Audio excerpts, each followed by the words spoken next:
بسم اللہ الرحمن الرحیم۔ السلام علیکم۔ بخاری وائس میں خوش آمدید۔ حضرت امام حسین پنجتن پاک کے گھرانے کے پانچویں چراغ ہیں۔ آپ کے والد کا نام علی ابن ابی طالب اور والدہ کا نام فاطمہ بنت محمد تھا۔ حضرت امام حسن کی طرح حضور نے ہی آپ کا نام حسین رکھا۔ آپ صلی اللہ علیہ وسلم حضرت حسن اور حسین کو اپنا بیٹا کہتے تھے۔ آپ کے بچپن کے متعلق ایک روایت ہے کہ ایک دن حضور صلی اللہ علیہ وسلم نے آپ کو اور اپنے بیٹے حضرت ابراہیم کو اپنے زانوں پر بٹھایا ہوا تھا کہ اتنے میں حضرت جبریل اجازت لے کر اندر داخل ہوئے اور وہی الہی عرض کی کہ یا رسول اللہ تعالیٰ فرماتے ہیں کہ ان میں سے ایک کو آپ منتخب کر لیں کیونکہ ایک کو اس دار فانی سے پردہ کرنا ہے۔ آپ نے جب یہ سنا تو نم آنکھوں سے فرمایا ابراہیم کو لے جاؤ کیونکہ میں اپنا دکھ تو برداشت کر لوں گا لیکن اپنی بیٹی کا دکھ برداشت نہیں کر سکوں گا۔ اس واقعے کے کچھ ہی دن بعد حضرت ابراہیم بیمار ہو کر اس دنیا سے رخصت ہو گئے۔ آپ چونکہ حضرت امام حسن اور حسین کو اپنا بیٹا کہتے تھے اسی لیے ان کا لقب یبنا رسول اللہ یعنی رسول اللہ کے بیٹے بھی پڑ گیا۔ آپ نے ساری زندگی شہزادوں کی طرح گزاری اور والد گرامی کے سائے میں کوئی دکھ نہ دیکھا۔ پھر وقت بدلا اور امام علی کی شہادت کے بعد اس خاندان پر مصیبتیں بارش کے قطروں کی طرح مسلسل پے در پے گر پڑی، یہاں تک کہ امام حسن کو زہر دے کر شہید کر دیا گیا۔ اور اس کے کچھ ہی سالوں بعد جب یزید تخت پر بیٹھا تو اس نے والی مدینہ کو حکم دیا کہ حسین کو کہو کہ میری بیعت کرے۔ آپ نے جب یہ سنا تو والی مدینہ سے فرمایا کہ مجھ جیسا یزید کی بیعت نہیں کر سکتا۔ یزید کے پاس جب یہ پیغام پہنچا تو اس نے والی مدینہ کو حکم دیا حسین کی بیعت نہیں تو اس کا سر پیش کرو۔ والی مدینہ نے جب یزید کا پیغام آپ کو سنایا تو آپ نے 28 رجب 61 ہجری کو مدینہ چھوڑ دیا اور خاندان رسالت کے ساتھ کربلا جا پہنچے۔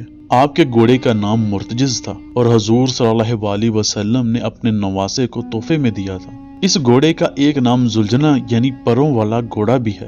اس گھوڑے کا یہ نام اس لیے پڑا کہ جب 10 محرم کے دن یزید کی فوج نے آپ کے خاندان کے ساتھ جنگ شروع کی اور اہل بیت اور آپ کے رفقا ایک ایک کر کے جام شہادت نوش کرنے لگے تو سب سے آخر میں آپ بچے کیونکہ شہیدوں کی لاشیں آپ ہی اٹھاتے اور دفن کرتے تھے۔ ان کی شہادت کے بعد آپ میدان میں اترے۔ حیدر کرار کے اس 3 دن کے بھوکے پیاسے پسر نے ایک دفعہ تو یزید کی لاکھوں سپاہیوں کی فوج کو دریائے فرات تک پیچھے دھکیل دیا۔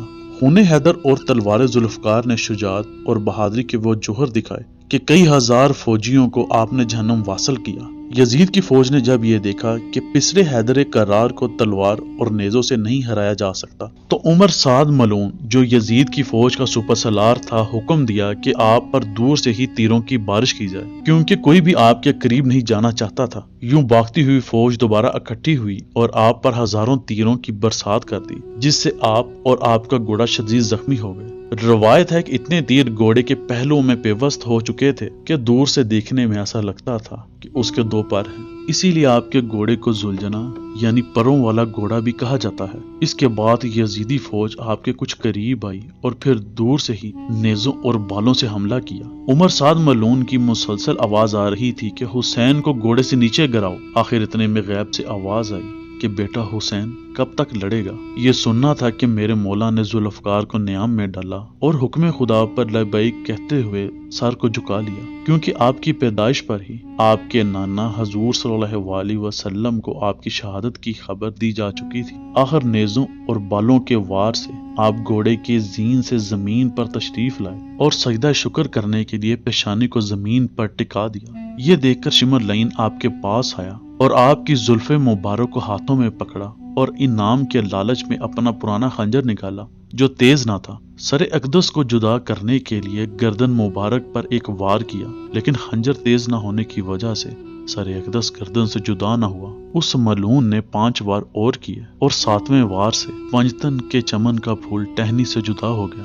مدینہ کے شاہ آج غریب ہو گئے، سورج بھی تاب نہ لاتے ہوئے ڈھلک گیا اور غریبوں کی شام شروع ہو گئی۔